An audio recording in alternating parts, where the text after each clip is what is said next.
Padre, como la iglesia que somos. Gracias, Padre, por todos y cada uno de mis hermanos, por los cuales te pido, Señor. Te pido por este mensaje que estoy seguro que nos seguirá edificando, Señor, a todos y cada uno de nosotros, Padre. Si hay alguna idea errónea, si hay alguna idea que no vaya conforme a tu palabra, Señor, que tengamos en nuestras mentes, que tengamos en nuestros corazones, te pedimos, Señor, te pido que las derrumbes, que las destruyas, Padre, para que quede solamente lo que a ti, Señor, lo que tú buscas, Señor, que nosotros aprendamos, Padre, que todo sea fiel a tus escrituras, Padre. Gracias, Señor, te damos en el nombre de Cristo Jesús. Amén y amén. ¿Pueden tomar asiento? Este mensaje lo titulé El sentir de Pablo hacia sus hermanos. El sentir de Pablo hacia sus hermanos. Romanos 1, del 8 al 10. No traemos ahorita cañón, pero no se preocupen. Nada más no se me quede dormido, por favor. Hermanos, por fin salimos del saludo. Solo nos tomó 4 semanas nada más, un mes para hacerlo. Ya terminamos con la salutación de Pablo. Y esto es nada más para que se den una idea, mis hermanos, de más o menos cuánto tiempo vamos a estar estudiando esta carta que está tan llena de enseñanza para todos y cada uno de nosotros. Hermanos, luego de preparar este tema y luego de seguir el estudio, ya veo por qué el pastor no quería dejar que nadie más predicara, pero luego de tanto insistir, se logró. De hecho, yo creo por eso no trajo la computadora para boicotearme. No se crean, hermano. Pero vamos a entrar de lleno al tema, por favor.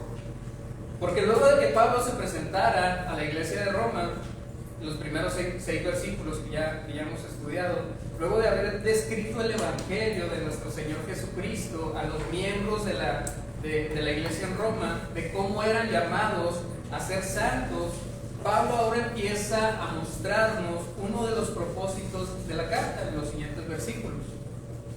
Pero mis hermanos, no quiero que perdamos de vista la actitud con la cual Pablo escribe estas palabras.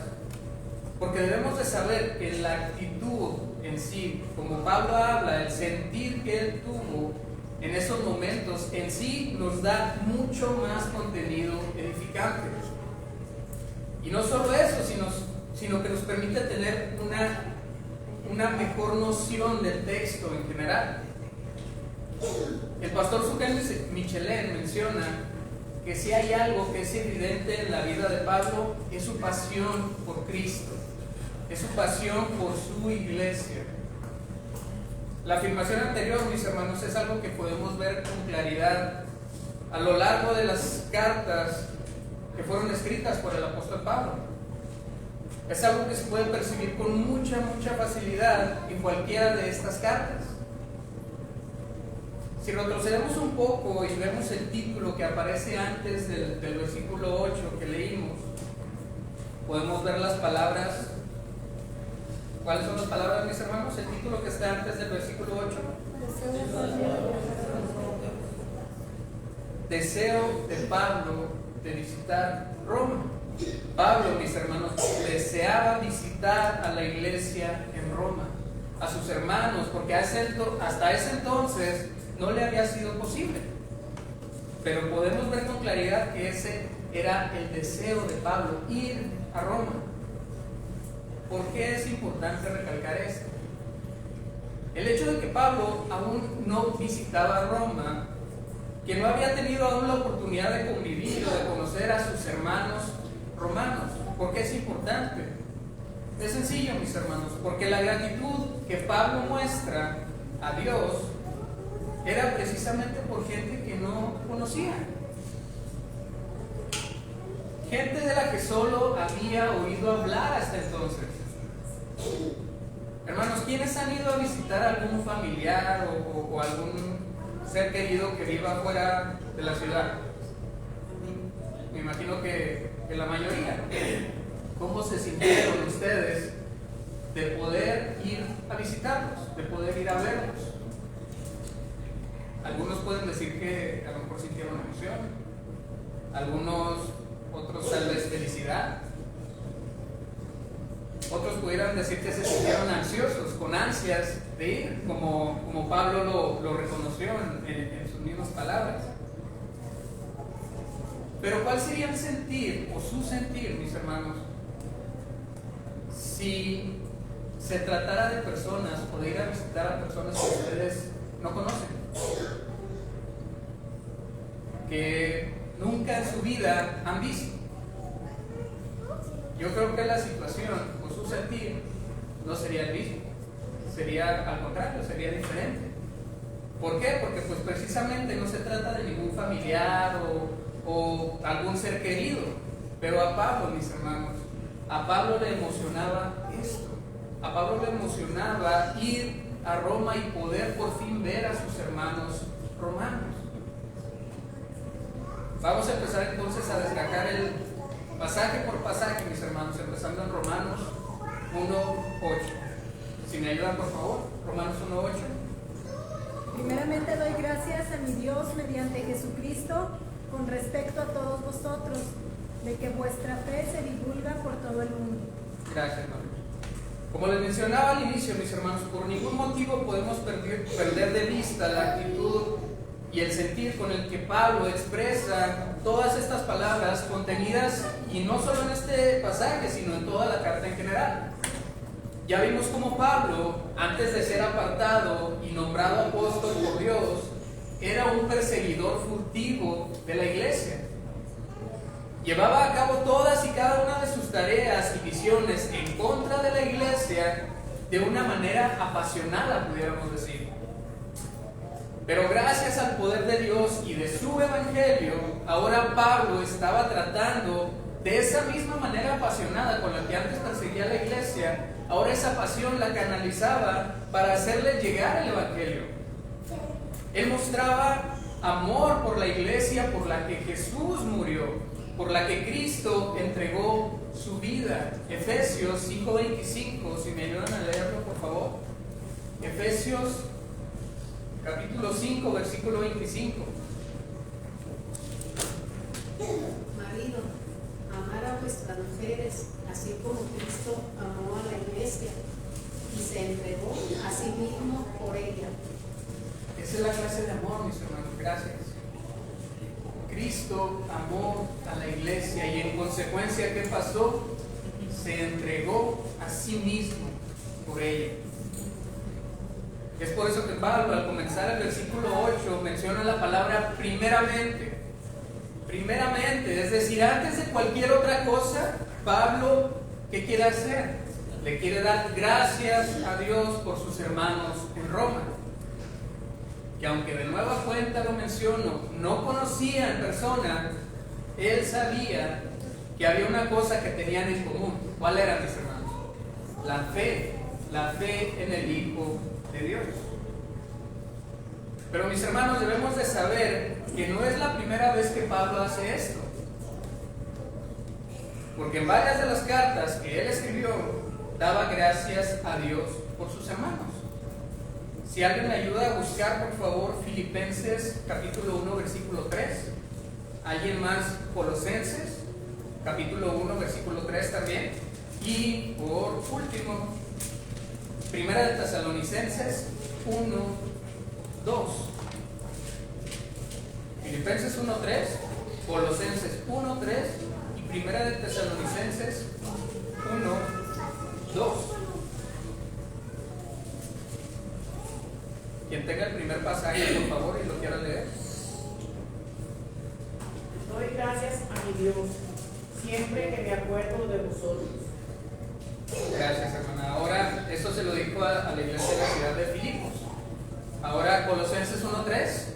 Siempre orando por vosotros, damos gracias a Dios, Padre de nuestro Señor Jesucristo. Damos gracias a Dios, Padre de nuestro Señor Jesucristo. Eso se lo dijo a la iglesia en Colosa, a los colosenses. Gracias, Ari. Y para concluir, Primera de Tesalonicenses 1:2. Siempre gracias a Dios por todos ustedes, haciendo mención de ustedes en nuestras oraciones. Dando gracias a Dios. Ahora a la iglesia en la ciudad de Tesalónica.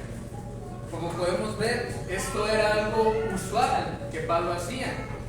La gratitud que tenía Pablo hacia Dios por todos y cada uno de sus hermanos repartidos en las iglesias de todo el mundo. Eso era algo común de Pablo. ¿Qué nos enseña esto, mis hermanos? Simple y sencillo. Hay que ser agradecidos. Hay que ser agradecidos. Una de las marcas de un verdadero hijo de Dios es la actitud de gracias que tiene para con Dios, precisamente. El pastor Adiel Quiñelén hace el siguiente comentario. Si nos pusiéramos a preguntarle a cualquiera de los hermanos que salen de una congregación, de una iglesia, ¿estás agradecido con Dios? ¿Crees que alguien te diga que no? Si nos ponemos a preguntarle a todos y cada uno de ustedes, saliendo aquí, ¿estás agradecido con Dios? ¿Quién respondería que no?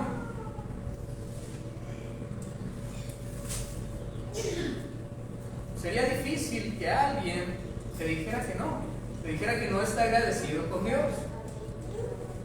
Pero el pastor Quiñelén agrega lo siguiente a su comentario. Si te dices agradecido con Dios, te tengo otra pregunta.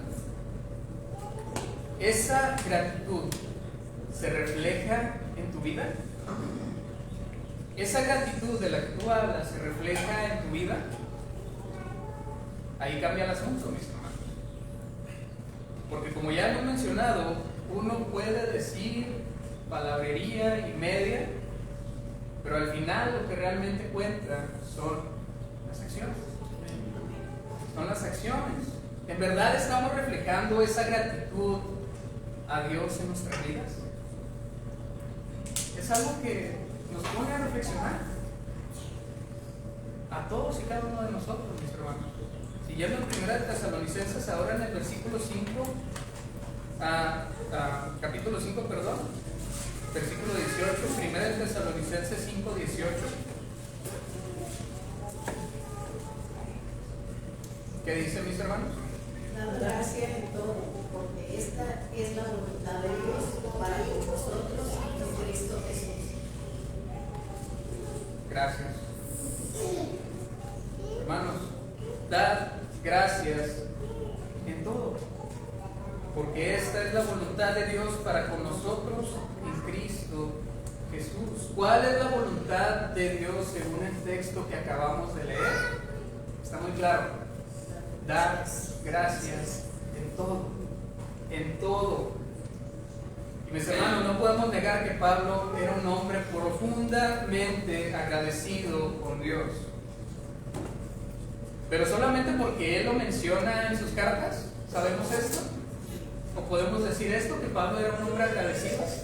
¿Solo porque él hace mención de ello en sus cartas? Por supuesto que no. Él, mis hermanos, Pablo expresaba esa gratitud hacia Dios por medio de acciones, por medio del servicio a ese Dios que lo apartó para su obra, que lo sacó y rescató del camino de perdición en el que se encontraba. Pregunta, mis hermanos, ¿qué hacemos cuando recibimos algún bien? Lo usual o lo natural, hasta cierto punto, es expresar gratitud. Dar las gracias a la persona que nos regaló, no sé, algo, por pequeño que sea, o por grande que sea, por barato o caro que sea. Expresamos gratitud, eso es lo normal. O alguien que nos ha hecho un bien, ¿qué le decimos?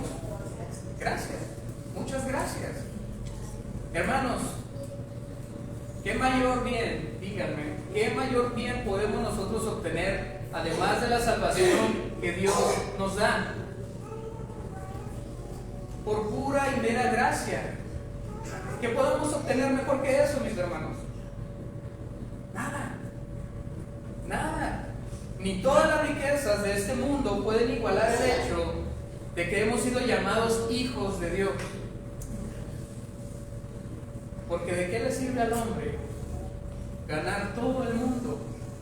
Todo el mundo, todo lo que se puedan imaginar terrenal de este mundo. ¿De qué le sirve ganarlo todo y perder su alma? qué sirve, mis hermanos? Es el peor negocio de todos. El peor de todos, mis hermanos. Entonces, ¿cuándo tenemos que mostrarnos agradecidos? Cuando las cosas van bien, cuando las cosas salen como nosotros queremos, cuando no hay ningún tipo de problemas, ni de salud, ni económicos, cuando todo va bien en el trabajo. ¿Solo en esto debemos demostrarnos agradecidos? Claro que no, mis hermanos, claro que no, porque como se menciona más adelante, y ya lo leyó nuestra hermana Adriana, a los que aman a Dios, ¿qué dicen, mis hermanos? Algunas cosas buenas, no, todas las cosas les ayudan a bien, todas las cosas.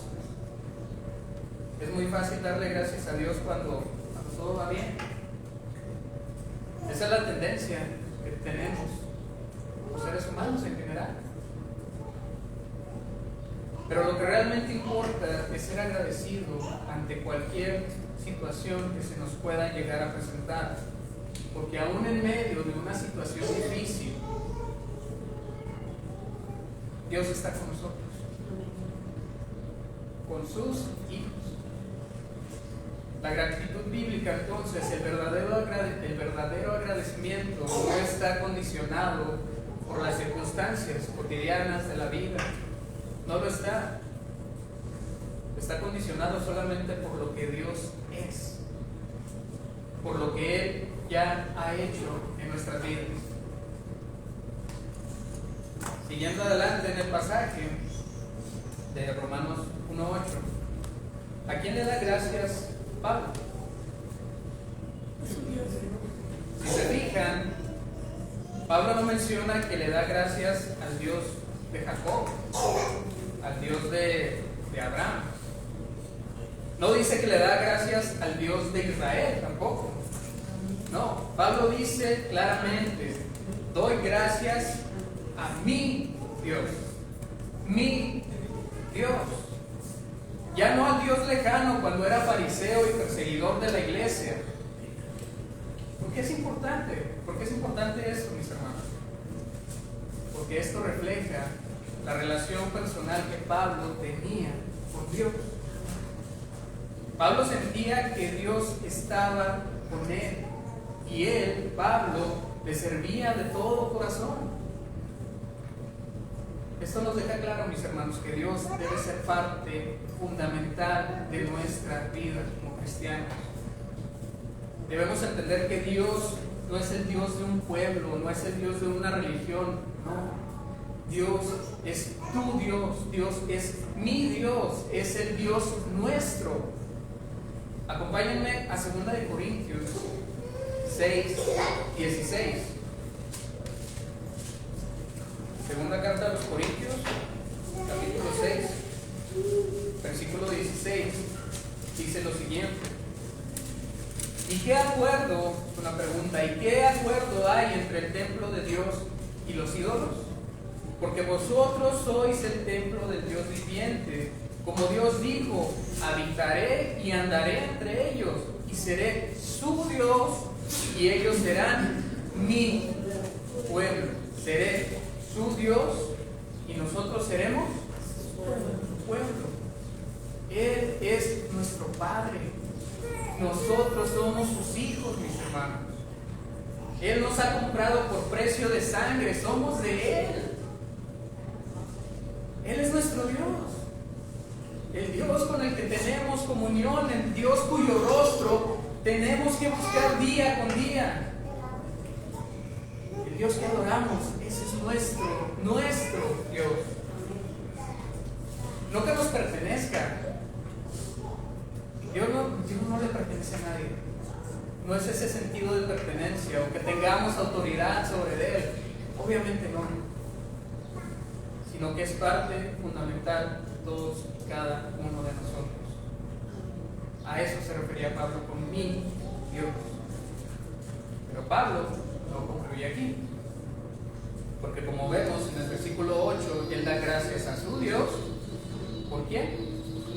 Por medio de Jesucristo. Por medio de Jesucristo. Ahora, ¿qué quiere decir Pablo con estas palabras? Hermanos, debemos de tener muy presente que nosotros de ninguna manera, escúchenlo bien, de ninguna manera hubiéramos podido siquiera hablar con Dios o tener comunión con Él si no fuera por la obra redentora llevada a cabo por Cristo Jesús, el único Hijo de Dios en la cruz del Calvario.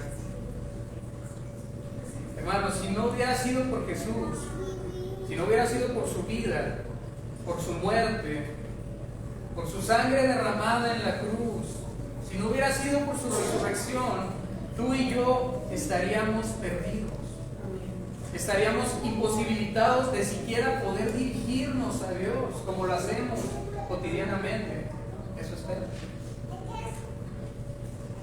Si revisamos el contexto histórico, podemos ver que, conforme a la ley que Dios le había dado a Israel, el sumo sacerdote de aquel entonces, cada cierto periodo de tiempo, iba delante de la presencia de Dios para poder pedir perdón por los pecados de todas y cada una de las personas del pueblo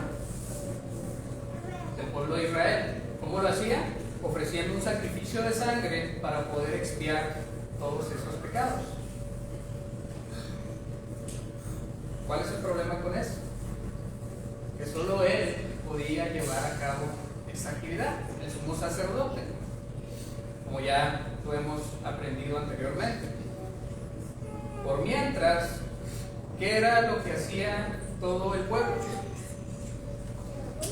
¿Qué podía hacer el pueblo? Nada. Nada, simplemente esperar. Simplemente ver y estar atentos a que no se dejaran de escuchar las campanitas que traía el sumo sacerdote en el vestuario para ver si no había caído muerto por algún pecado que no hubiera, una falta que no se hubiera expiado o expresado a Dios. Nada más eso podían hacer, mis hermanos. Cuando revisamos el Éxodo, por ejemplo, podemos ver cómo el único que tenía comunión o comunicación directa con Dios era Moisés. Y él luego le llevaba al pueblo el mensaje que Dios le había comunicado. Pero ¿qué pasó después de la muerte de Jesucristo, mis hermanos? Dice la palabra de Dios que el velo del templo se rasgó. El velo del templo se rasgó y eso significó que ahora ya nadie tenía que ir a la presencia de Dios Padre en nuestro lugar. Por medio del sacrificio inmerecido que Jesús, nuestro sumo sacerdote, hizo por nosotros, ahora tú y yo podemos acercarnos a Dios. Con todo y nuestros delitos, con todo y nuestros pecados, ahora podemos hablar con Dios. Ahora podemos acercarnos a Él, tener comunión con Él. Y hermanos, no porque haya algún mérito en nosotros, no, porque en nosotros no hay nada bueno. Nada bueno hay en nosotros. Podemos acercarnos solamente por los méritos, la obra que Jesús hizo y nada más. Es por eso, mis hermanos, que todo lo que pedimos a Dios en oración lo hacemos en el nombre del Hijo amado de Dios, en el nombre que es sobre todo nombre, en el nombre de Jesucristo. Primera de Timoteo, por favor, alguien que no haya leído. Primera de Timoteo, capítulo 2.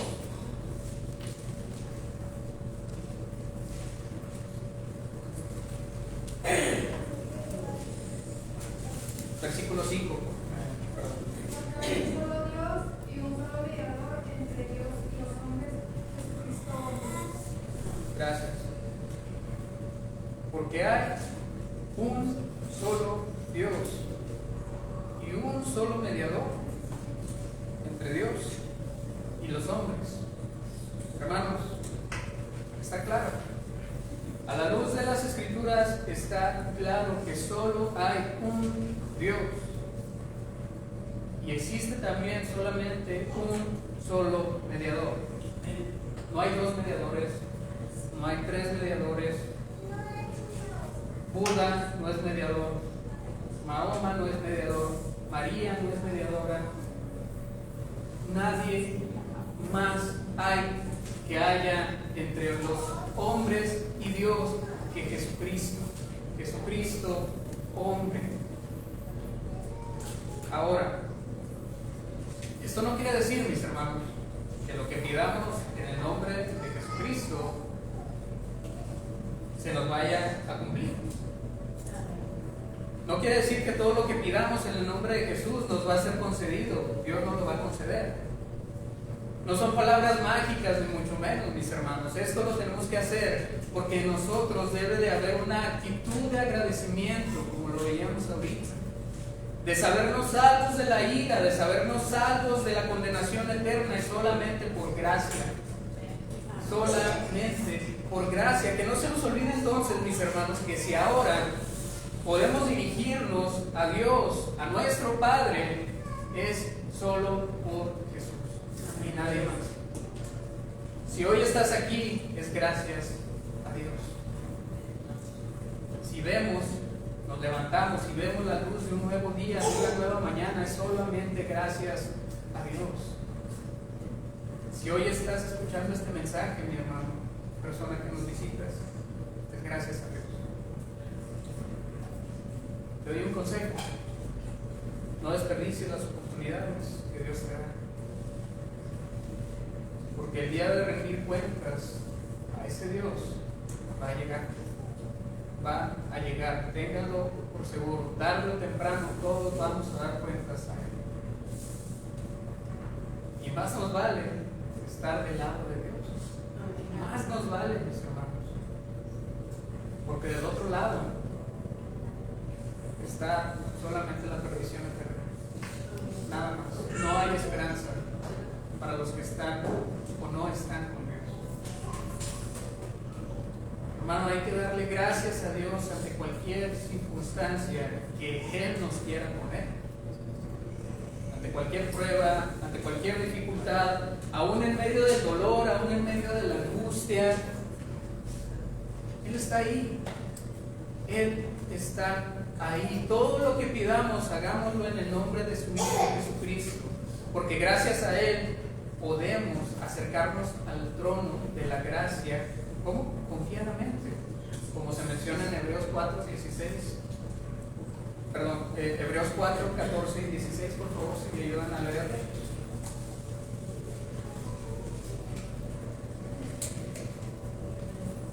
Hebreos 4, versículos 14 al 16. Tanto teniendo un gran sumo sacerdote que ha traspasado los cielos, Jesús, el Hijo de Dios, retengamos nuestra confesión, porque no tenemos un sumo sacerdote que no puede compadecerse de nuestras debilidades, pues Él fue tentado todo igual que nosotros, pero sin pecado. Gracias, Cristo. Eso del final. No tenemos un sumo sacerdote, mis hermanos, que no pueda compadecerse de nosotros. Por la simple razón que Él se hizo hombre. Él se despejó de toda su gloria, la gloria que tenía en el cielo, la gloria que tenía con el Padre. Él se despejó de todo eso, se convirtió en hombre, sufrió nuestras mismas condiciones de hombre.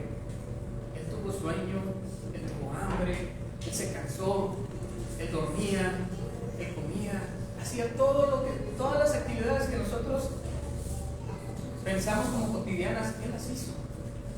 ¿Cuál fue lo único en lo que no fue igual a nosotros? No pecó, mis hermanos. Él vino a cumplir la ley y la cumplió. Y gracias a eso nosotros podemos ahora tener un camino directo al Padre. Que no se nos olvide pedir todo en el nombre de Jesucristo, porque Él es el único digno. Él es el único digno, mis hermanos. Volviendo ahora a nuestro pasaje clave, ahora vemos la razón del agradecimiento de Pablo. Dice Romanos 1:8 al final, con respecto de todos vosotros. Con respecto de todos vosotros, de que vuestra fe se divulga por todo el mundo. Hermanos, hay que tomar en cuenta que Pablo escribió esta carta a los romanos aproximadamente entre los años 57 y 59 después de Cristo, antes de finalizar su tercer viaje misionero. Esto quiere decir que Pablo escribió esta carta aproximadamente 25 años después de la resurrección de Cristo. 25 años después de la resurrección de Cristo. Y ustedes se preguntarán, ¿por qué es importante esto? Bueno, porque en este periodo de tiempo, en estos 25 años, el Evangelio de Jesús ya había llegado a la mismísima capital del Imperio Romano. Esto resultaba tan impresionante, tan sorprendente, mis hermanos, porque esta noticia de que el Evangelio había llegado a Roma, a todo el mundo, incluidos los oídos de Pablo, en tan relativamente poco tiempo, resultaba increíble que el Evangelio esparcido por medio de los cristianos en aquel tiempo hubiera llegado a un lugar que resultaba tanto importante como, estratégicamente hablando, como corrupto y depravado, como lo era la ciudad de Roma. El pastor Sukel Michelet menciona que Roma era considerada como la fábrica de ídolos de aquel entonces. Pero a pesar de esto, el Evangelio ya estaba presente en esa ciudad. Ya estaba presente. Había una iglesia en Roma. Había cristianos en Roma. Muchas veces, con razón, vemos a Roma como lo peor. Y les digo, con razón. Pero el Evangelio hasta ahí había llegado. Aún con todo lo malo que había ahí. Y hay un punto importante, mis hermanos, y es que Pablo en ninguna manera había tenido que ver con la fundación o el crecimiento de la iglesia en Roma, como lo hizo con otras iglesias. Pero aún así Pablo se alegraba por sus hermanos. Él sentía gozo por sus hermanos romanos en Cristo. Los miembros de la iglesia en Roma vivían su fe. Y no solamente la vivían, sino que la predicaban. ¿Solo en Roma? Como ya vimos, no solo en Roma, sino en todo el mundo. Esto fue motivo suficiente para que Pablo se alegrara, y repito, por la iglesia en Roma que ni siquiera había conocido. Porque habían sido alcanzados por la gracia de Dios, habían recibido el Evangelio, y no solamente eso, sino que estaban haciendo su tarea y lo estaban esparciendo por todo el mundo. Todo lo que acontecía en Roma en aquel entonces era sabido en varias partes del mundo. ¿Por qué? Porque pasaba en Roma. Roma era la punta de lanza de aquel entonces. Si pasaba en Roma, todo el mundo se enteraba. Y el Evangelio, como vemos, no fue la excepción. Pero todo esto, ¿por qué? Porque hubo personas ahí que hicieron su labor, que hicieron su trabajo. Nuestros hermanos de Roma. Hermano, otra pregunta.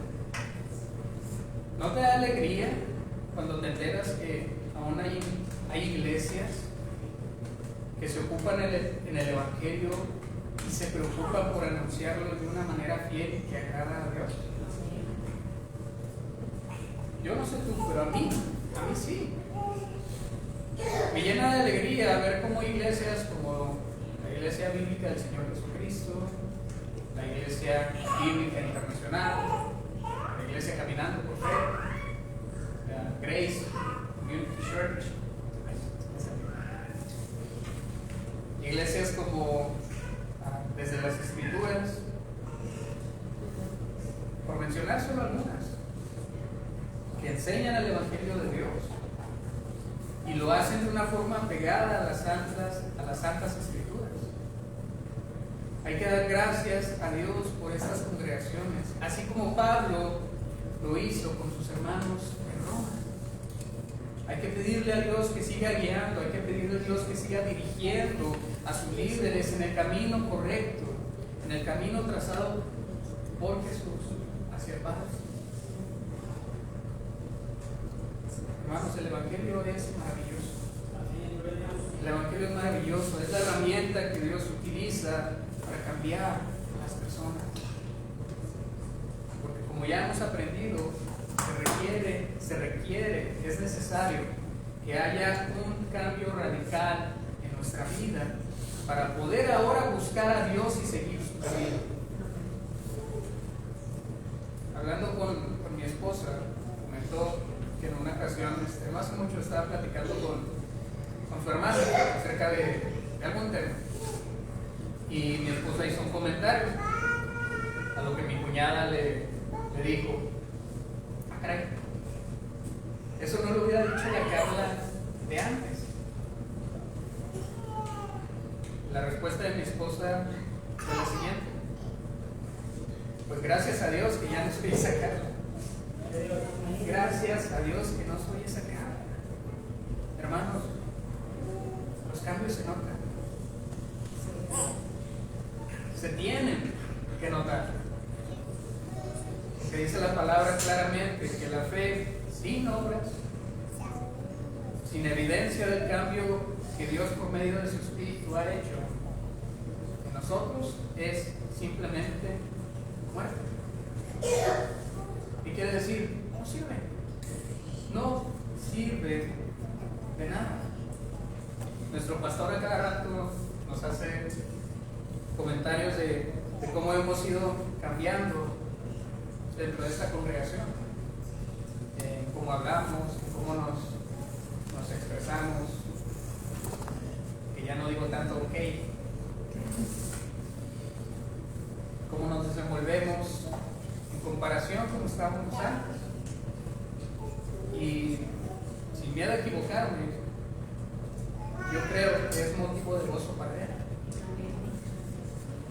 Y no es para echarnos flores, no es para echarnos halagos, porque si hemos cambiado ha sido totalmente gracias a Dios. A Él se debe toda la honra, todo el mérito. Nosotros no, de nosotros no. Sigamos adelante, terminamos ya con el versículo 8, solamente nos llevó como media hora. Vamos a entrar al versículo 9 de Romanos 1, que dice Romanos 9. Porque testigo me es Dios, a quien sirvo en mi espíritu, en el evangelio de su Hijo, de que sin cesar hago mención de vosotros siempre en mis oraciones. Gracias. Porque testigo me es Dios, a quien sirvo en mi espíritu, en el evangelio de su Hijo, de que sin cesar hago mención de vosotros siempre en mis oraciones. Vamos a desgajar este versículo ahora. Porque testigo me es Dios. Hermanos, esta frase parece tan sencilla, pero el trasfondo que tiene es tan importante que no debemos permitirnos pasarlo por alto de ninguna manera, mis hermanos. ¿Qué es lo que Pablo está tratando de expresar o dando a entender con esta frase? Porque testigo me es Dios. El apóstol Pablo quería que se notara la honestidad, la transparencia con la que él estaba diciendo estas palabras a sus hermanos en Roma. ¿Cuántas veces, mis hermanos, hemos dicho la siguiente frase? En serio, te lo juro por Dios. Te lo juro por Dios. Infinidad de ocasiones. Personalmente han sido varios. En mi ignorancia no se me dificultaba para nada decir cosas como esa. Usar el nombre de Dios para curar algo, y más de chiquito nos decían: tú rompiste eso, ¿verdad? ¿Y qué respondías tú o uno cuando estaba chiquito? No, en serio, ante Dios que yo no lo hice. cuando sabíamos que sí lo habíamos hecho. Hermanos, si nosotros entendemos, escuchen lo siguiente, si nosotros entendemos que Dios conoce nuestros pensamientos, que Dios sabe lo que en realidad hay dentro de nuestro corazón, de que Dios sabe cuáles realmente son nuestras verdaderas intenciones, ¿nos atreveríamos a llamarlo como testigo? ¿Nos atreveríamos a llamarlo como testigo así como Pablo lo hizo? Esto resulta tan, como les decía, tan pero tan profundo, mis hermanos, cuando en verdad lo comprendemos. La sinceridad con la que Pablo expresa esto, con nada más y nada menos que Dios como su testigo. Esta ilustración que dio el pastor Quiñelén fue la que a mí me hizo entender la profundidad o lo que conlleva esta frase de Pablo. Imagínense, mis hermanos, que de alguna manera pudiéramos traer al mismísimo Dios aquí, a la iglesia. Dios está aquí, lo pueden ver, está enfrente. Ahora, con Dios aquí enfrente, aquí está Dios, no se les vaya la onda, aquí está Dios, con Dios aquí enfrente. Si yo les preguntara, ¿consideras que has vivido rectamente, tomando en cuenta solamente la última semana? ¿Consideras que has vivido rectamente para Dios, tomando en cuenta la última semana? Aquí está Dios, recuerden, aquí está Dios como testigo. ¿Cuál sería su respuesta? ¿Cuál sería nuestra respuesta? Yo también me incluyo. Hermanos, si Dios estuviera aquí, y si nos hacemos esa pregunta todos y cada uno de nosotros, yo con seguridad respondo que no. Si soy honesto, yo respondería que no he vivido rectamente. Ni siquiera yo creo ayer o antier, ni siquiera tomando en cuenta lo que nos da. Está para pensar, está para meditar. Hermanos, Pablo no llamó como testigo a otro hombre. Pablo no llamó como testigo a otro apóstol siquiera.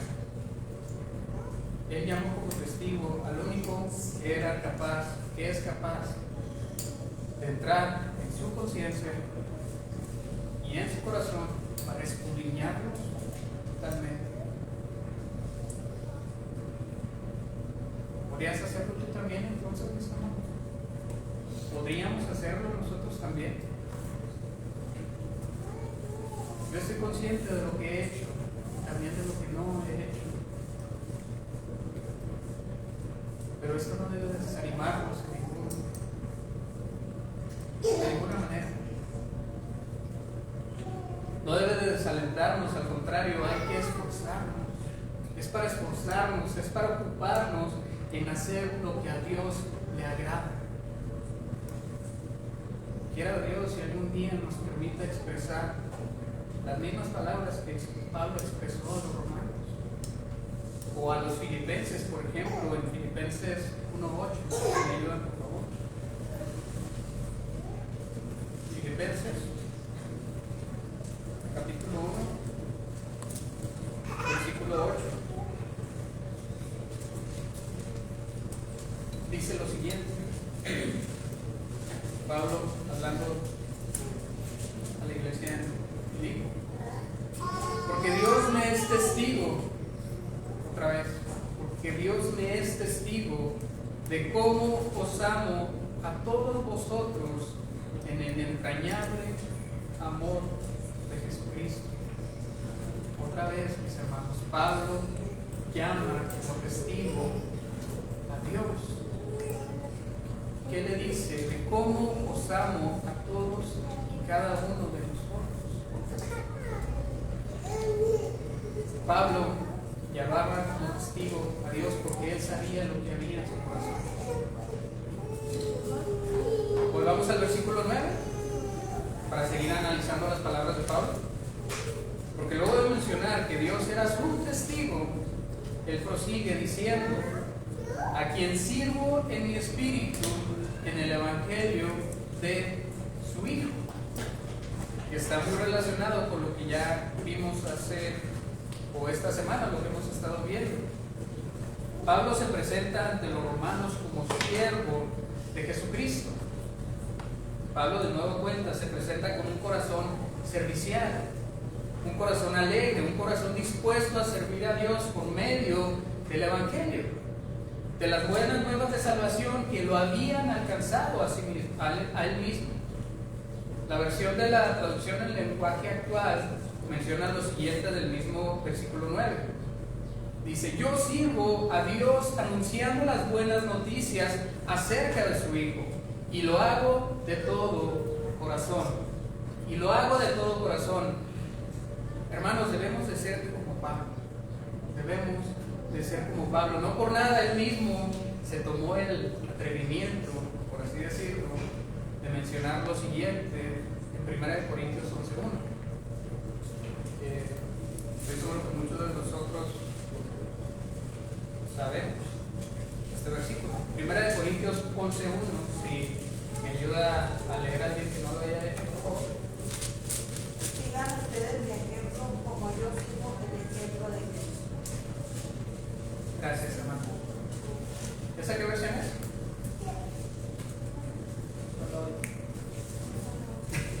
Está bien. Sigan ustedes mi ejemplo como yo sigo el ejemplo de Cristo, dice Pablo. Podría hasta parecer, no sé, arrogante si lo vemos con ojos humanos, si lo vemos nada más así. Pero una vez más, mis hermanos, Pablo sabía el sentir de su corazón.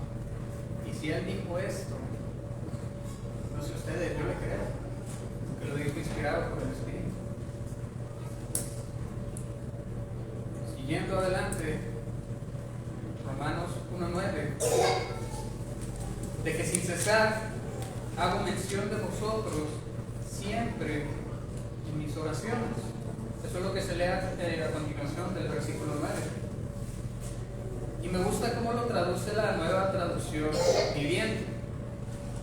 Nueva Traducción Viviente dice lo siguiente: Dios sabe cuántas veces los recuerdo en mis oraciones. Día y noche hago mención de ustedes y sus necesidades delante de Dios. Una vez más podemos ver el corazón de Pablo, un corazón que siempre se acuerda de sus hermanos.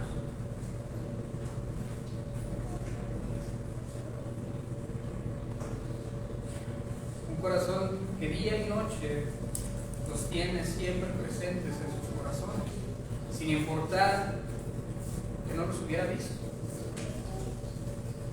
Hermano, ¿tienes presente a tus hermanos cuando oras? Cuando te diriges a Dios en oración, ¿tienes a tus hermanos presentes? Y no estoy hablando solamente de aquí de la congregación de siervos de Jesucristo, que es bueno que lo hagamos. Pero mis hermanos, la iglesia de Dios está presente en todo el mundo. En todo el mundo. En Ciudad Juárez, en Chihuahua, en México, en los demás países. En todas esas partes, mis hermanos, tenemos hermanos. Tenemos más hermanos. Es una familia grande. Son miembros de la iglesia de Dios. Y por todos ellos debemos pedir. Debemos pedir por sus necesidades, porque su fe se mantenga fuerte, porque su vida siga siendo guiada por el Espíritu Santo, porque sigan teniendo hambre de las Escrituras. Si están siendo perseguidos, porque hay persecución, mis hermanos, están siendo perseguidos nuestros hermanos en otras partes del mundo, hay que tenerlos en nuestra oración. Sabemos nosotros que si su vida, si Dios decide terminar terminar su vida por medio de esa persecución en la que están ahorita, ellos tienen directamente el boleto a la gloria. Pero debemos de pedir por ellos, mis hermanos, por sus necesidades. Nuestra familia no somos solamente nosotros, nuestra familia es grande, nuestra familia es la familia de Dios y está por todo el mundo. Efesios 6:18.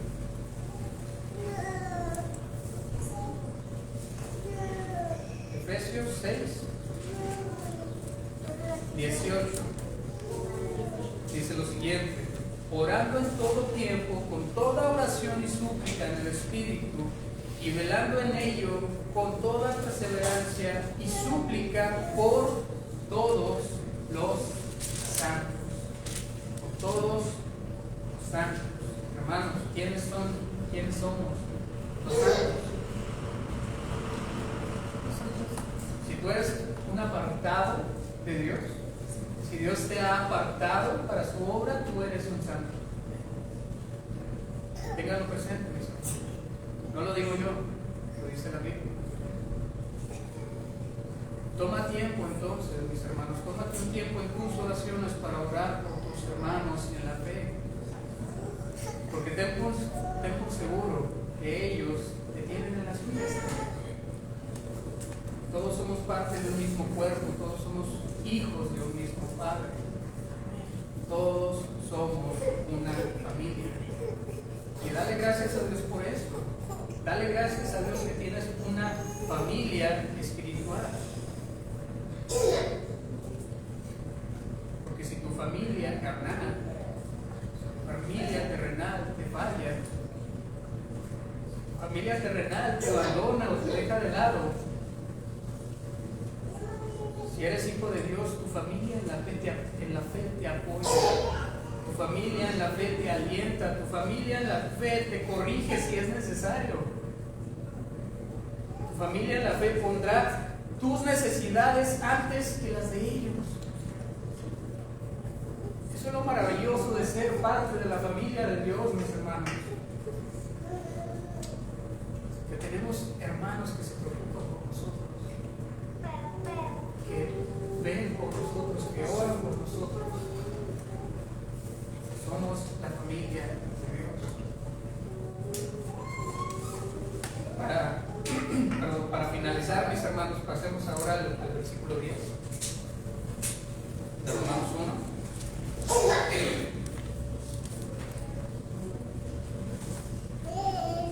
Pablo, bueno, Romanos 1:10, si me ayudan a leerlo, por favor. Rogando que de alguna manera tenga al fin, por la voluntad de Dios, un próspero viaje para ir a vosotros. Gracias, hermano. Como ya lo mencionamos, Pablo tenía el deseo de ir a Roma. Él quería, como se menciona en el pasaje, tener un próspero viaje para ir con ellos, para estar con sus hermanos, para poder a lo mejor compartir consejos con ellos, para convivir con ellos. Pero Pablo menciona algo muy importante, mis hermanos. Él aclara que si es la voluntad de Dios, entonces el viaje que él deseaba, que él anhelaba hacer, se llevaría a cabo. Esto lo veremos más a fondo seguramente en las próximas semanas, si así Dios lo permite. Pero el hecho de que Pablo sujete sus deseos antes que nada a la voluntad de Dios nos dice mucho también de su actitud como creyente. Santiago 4, 13 al 15. Si me ayudan por favor a leer. Santiago.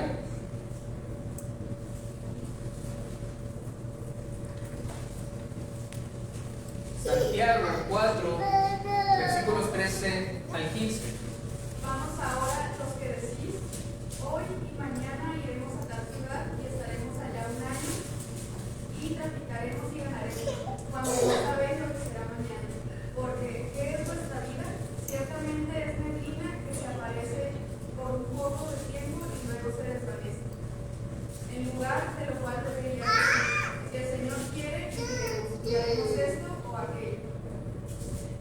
Gracias.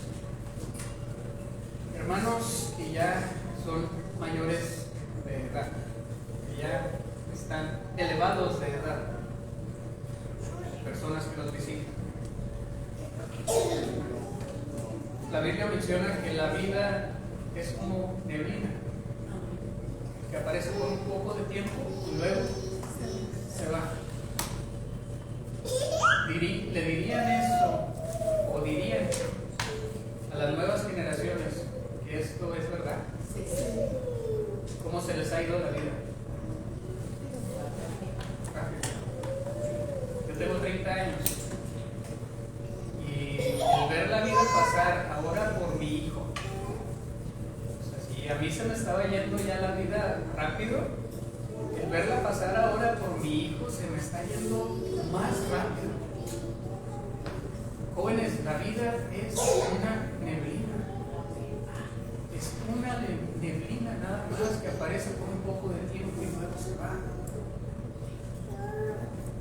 Reciban este consejo y vean la confirmación de los que ya son mayores de edad. La vida se puede pasar en un instante. No desperdicien este consejo.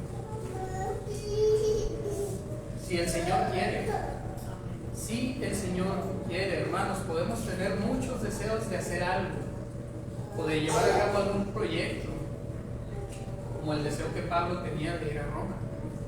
Pero si el Señor no quiere, por más que busquemos la manera, no vamos a poder llevar a cabo esa actividad o ese plan que estábamos buscando hacer.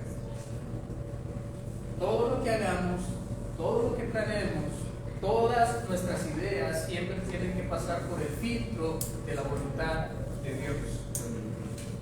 Él sabe mejor que nadie lo que verdaderamente necesitamos. Nosotros estamos llamados a sujetarnos a esa voluntad soberana de ese Dios que nos llamó de las tinieblas a la luz. Hermanos, que esto siempre esté en su pensar, en nuestro pensar. Siempre sujeten sus planes y proyectos a la voluntad de Dios. Dios concedió el deseo de Pablo de ir a visitar a sus hermanos en Roma. Dios entonces puede conceder tus deseos también. Pero estoy seguro de que si Dios le hubiera negado a Pablo la oportunidad de ir a Roma, el deseo que él anhelaba de ir a Roma, él hubiera aceptado. Él igual hubiera servido de la misma manera a Dios que lo había hecho hasta entonces. Meditemos en esto, mis hermanos, y pidamos a Dios que ponga en nosotros el mismo sentir de Pablo. No de visitar a Roma. A lo mejor algunos de nosotros, o algunos de ustedes quieren ir a Roma. No se trata de eso, obviamente, sino de la actitud que ponga en nosotros, la actitud con la que Pablo expresó su deseo, una actitud de agradecimiento, una actitud de servicio, una actitud de someterse a la voluntad de Dios. Amén. Pónganse de pie, mis hermanos.